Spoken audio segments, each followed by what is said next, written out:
અમરેલીના નેસડી ગામેથી સંદેશ ન્યૂઝનો ground zero report. આ ગામમાં બેંકના અધિકારીઓની દાદાગીરીથી લોકો હેરાન થઈ ચૂક્યા છે।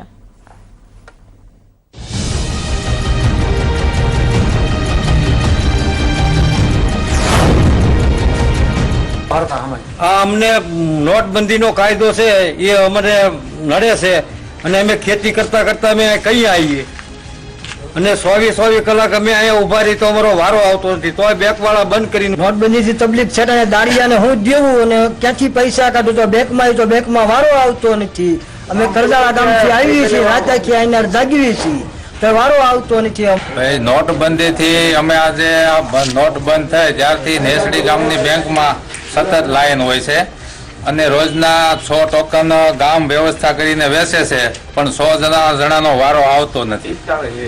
50 થી 60 જણાનો વારો આવે છે, પછી થોડા 30-35 બૈરાઓનો વારો આવે છે અને બીજા ઘરે વયા જાય છે।